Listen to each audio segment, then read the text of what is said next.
everyone, welcome to Literature Gyan. Myself Shruti, and today we are going to study about literary device, which is metonymy. Okay, so let's get started. What is metonymy? So it is a figure of speech in which one word or phrase is substituted for another with which it is closely associated. तो metonymy क्या है? Basically ये एक figure of speech है. जैसे हमने Simli metaphor के बारे में तो पढ़ रखा ही है, तो मेटोनिमी भी एक फिगर ऑफ स्पीच है जिसमें एक वर्ड को हम लोग, या एक फ्रेज भी हो सकता है, उसे हम लोग सब्सटीट्यूट कर देते हैं, बदल देते हैं for another with which it is, जो कि उससे थोड़ा सा क्लोजली एसोसिएटेड होता है. इसको अभी हम लोग एग्जाम्पल के साथ और अच्छे से समझेंगे. फॉर एग्जाम्पल, बहुत ही बेसिक सा एग्जाम्पल है व्हाइट हाउस. यूएस प्रेसिडेंट ना बोलकर हम लोग व्हाइट हाउस बोलते हैं तो हमें समझ में आ जाता है कि हम किसकी बात कर रहे हैं.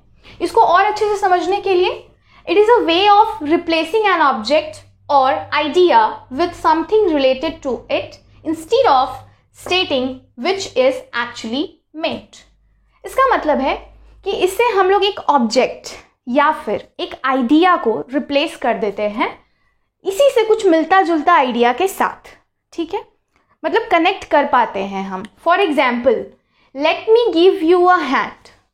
हैंड किससे रिलेटेड है? हेल्प से. ठीक है, इसका मतलब ये बिल्कुल नहीं है कि हम अपना हाथ दे रहे हैं किसी को. इसका मतलब है कि हम उसकी हेल्प कर रहे हैं. So we can say let me give you a hand, helping hand. Okay, so हम और भी सारे एग्जाम्पल्स के साथ इसे और अच्छे से समझेंगे मेटोनिमी, बिकॉज कई बार क्या होता है कि हमें कन्फ्यूजन हो जाता है. पहले अगर आप इसका स्क्रीनशॉट लेना चाहते हैं for taking notes, so you can do that. चलिए हम और भी एग्जाम्पल्स देखते हैं मेटोनिमी का. So the first one is I enjoy reading Shakespeare. क्या मतलब हुआ इसका? आई एंजॉय रीडिंग शेक्सपियर, वो शेक्सपियर को पढ़ रही है. इसका मतलब क्या है कि शेक्सपियर के द्वारा लिखी गई बुक्स, दैट मीन्स जो नॉवेल्स हैं या जो ड्रामाज हैं, मतलब जो उसने लिखी है, शेक्सपियर जी ने लिखी हैं, उसको पढ़ रहे हैं वो. तो ये बहुत ही कॉमन है, सो हमें सीधा समझ में आ जाता है कि उसके वर्क्स को हम पढ़ने की बात कर रहे हैं. The second one is a minister of the crown. यहाँ पर हमें सीधा पता चल रहा है कि क्राउन जो है वो रियल में क्राउन की हम बात नहीं कर रहे हैं. Here it is a metonymy. ठीक है, उसके बाद है there is a mountain of work on my desk. Mountain तो नहीं है डेस्क पे, पर यहाँ पे हमने जो माउंटेन ऑफ वर्क बोला तो इससे क्या समझ में आ रहा है कि बहुत सारा काम है. और इस तरह के एग्जाम्पल्स हम अपने डे टू डे लाइफ में बिना जाने यूज कर लेते हैं. We are not familiar that we are using metonymy, but we are still using that. अब बात करते हैं कि क्या लिटरेचर में इसके कुछ एग्जाम्पल्स मिल सकते हैं. तो ऐसे तो बहुत सारे एग्जाम्पल्स हैं, but I have picked some easy for you. Okay, so O for a draught of vintage. Vintage wine को कहा गया है.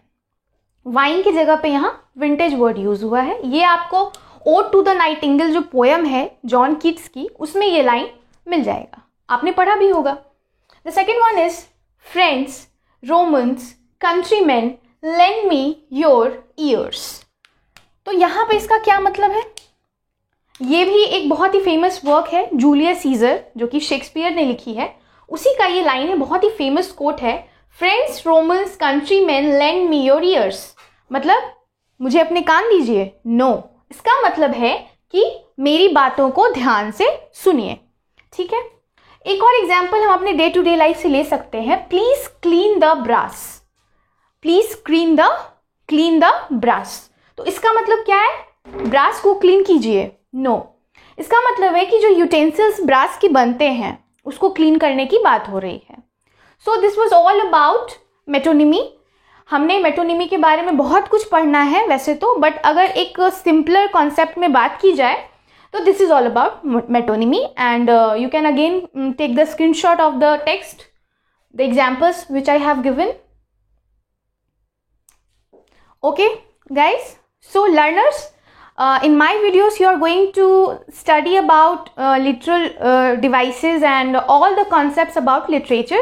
So if you find this video, this concept useful, then you can like to my video and you can subscribe to my channel, which is Literature Gyan. Thank you.